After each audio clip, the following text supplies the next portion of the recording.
Olá pessoal, vamos dar continuidade à nossa aula sobre relações interpessoais. Vimos até a nossa última aula remota, a janela de Johari, sobre os quadrantes de personalidade e de comportamento dos indivíduos em grupo. E agora, conforme nosso combinado, vamos ver sobre feedbacks, ok? Lembrando, estamos no nosso livro básico da disciplina, Desenvolvimento Interpessoal, de Fela Moscovitch, tá? Que vocês tenham acesso para ir acompanhando as nossas discussões também, depois, posteriormente, em sala remota. Vamos lá. O termo feedback, então, pode ser entendido mais facilmente como uma retroalimentação de comportamento. Como assim uma retroalimentação de comportamento? Por exemplo, talvez, conforme nós vimos na aula passada, as pessoas exercem comportamentos no grupo que elas não têm consciência de que são inadequados. Por isso, a necessidade de um feedback de outras pessoas para tentar fazer a modificação de comportamento. Porque muitas vezes esse comportamento que a pessoa está exercendo está atrapalhando não só ela, mas o grupo, a equipe a atingir os seus objetivos principais, tá? Conforme o nosso livro, no tópico 5 aqui, eu tenho os tópicos que vocês têm acesso, né? O termo feedback, então, é de grande importância na questão de comportamento humano e nas relações interpessoais. Pode-se considerar, então, atualmente, que todo comportamento dirigido requer um feedback, tá? E, normalmente, as empresas, as organizações usam o feedback, a retroalimentação, para conseguir que a equipe junta consiga atingir os seus objetivos, são as principais metas, né? E para isso, né, requer que todos se comportem de maneira adequadas.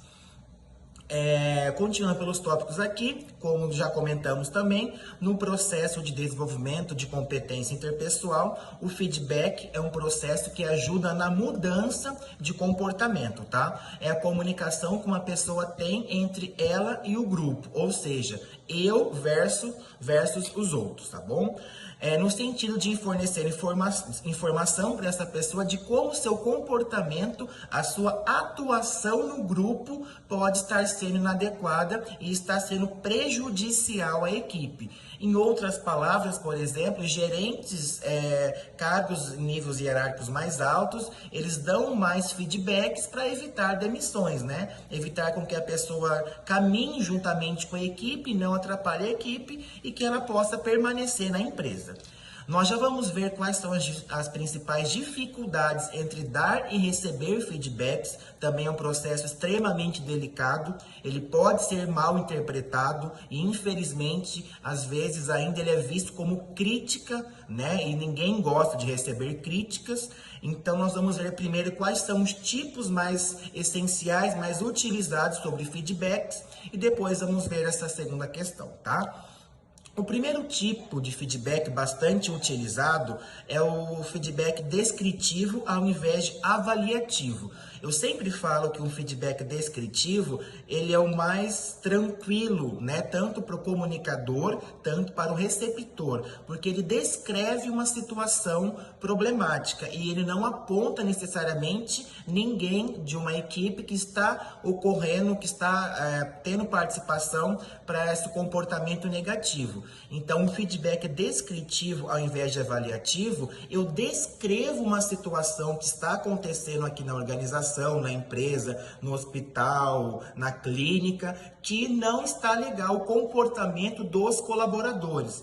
Claro que nem todos os colaboradores estão participando dessa situação de comportamento negativo, mas quem tem peso, né, quem realmente está exercendo esse comportamento negativo, vai refletir depois dessa descrição e vai tentar moldar seu comportamento, né? Esse é o mais adequado, mais ideal. Descrever situações que eu não queira que aconteça aqui na empresa, em vez de avaliar individualmente cada colaborador. Temos também um feedback específico ao invés de geral. Específico ao invés de geral, eu pego somente uma situação que está acontecendo na empresa. Por exemplo, existem diversos fatores, mas o atraso é uma situação específica que não pode mais acontecer, tá bom? Ou também o específico ao invés de geral, pode ser que eu chame um colaborador diretamente, que ele é específico que esteja causando esse mau comportamento para a equipe, tá? O compatível com as necessidades, ele pode ser muito prejudicial, porque um feedback tem que ser bom tanto para o comunicador, tanto para o receptor. A grande questão do compatível com as necessidades pode ser que o comunicador esteja dando um feedback que é compatível somente com as necessidades dele e não pense no receptor, né? Mas também é uma forma de feedback que eu preciso que o receptor mude comportamento, mude atitudes, porque ele não está caminhando com a equipe também. Existe também o feedback dirigido é específico a determinados colaboradores, a determinados companheiros, né? Igual falamos muitas vezes em reunião. Sei que muitos não tem nada a ver com o que eu vou dizer, mas existe um grupo de pessoas, um pequeno grupo dentro dessa equipe que está fazendo esse comportamento inadequado e está sendo prejudicial. Então, dirigido a alguém ou a um pequeno grupo, dentro desse grupo também é uma forma de feedback. Solicitado ao invés de imposto, é um feedback bem tranquilo, é quando o comunicador que vai receber o feedback, ele mesmo já formula as perguntas. Por exemplo, eu estou me comportando bem? Vocês acham que eu devo chegar mais cedo? Posso sair mais tarde? Querem que eu mude algo? Querem que eu venha vestido diferente, por exemplo? Querem que eu contribua com mais algo? Está faltando algo da minha pessoa para a empresa, por exemplo? Então é um feedback mais tranquilo, a pessoa já está preparada tanto psicologicamente para receber o feedback. Ela mesma formula as perguntas.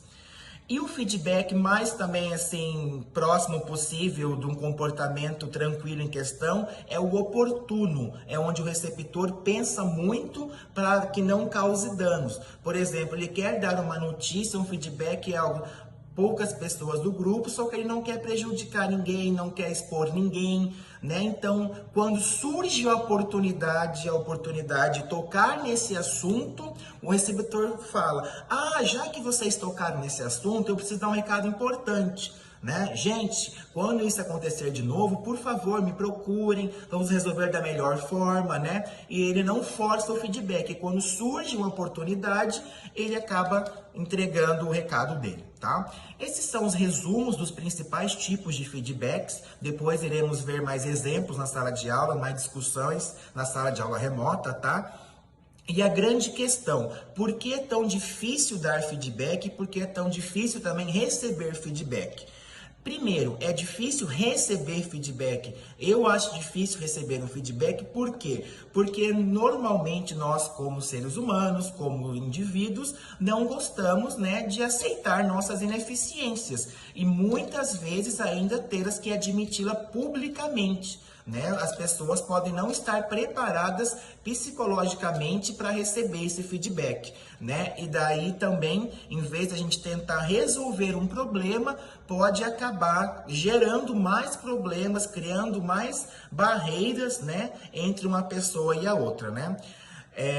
Então também é complicado, que pode ser que a pessoa reaja na defensiva, né? Ou ela para de ouvir, ela acaba achando quem é você para falar da minha vida, né? Se você está se achando muito superior, e isso infelizmente, então, é difícil receber feedback, que pode sim ter mais conflitos, se eu não estiver preparado. É difícil também dar feedback, né? Igual receber, também é difícil. A pessoa também pode não estar preparada psicologicamente para receber o feedback. Ela pode ver que não tem necessidade do feedback. Eu não sei por que você está falando, né? E também é difícil dar porque a pessoa pode ter reações agressivas, de mágoa, né? Pode ser que ele seja mal interpretado, ele muitas vezes ainda é visto como uma crítica e não como um feedback. Então eu tenho que achar um momento muito oportuno também para conseguir dar o feedback, para com que a pessoa não sinta-se que como eu estarei criticando ela, por exemplo, né? Ninguém gosta de ser criticado, por mais que feedback não seja crítica, ele ainda pode ser mal interpretado como uma crítica, tá bom? Esse é um pequeno resumo das nossas discussões para as aulas de relações interpessoais. Depois, durante as aulas remotas, daremos mais explicações e conversaremos mais sobre esse assunto, tá bom? Valeu, pessoal!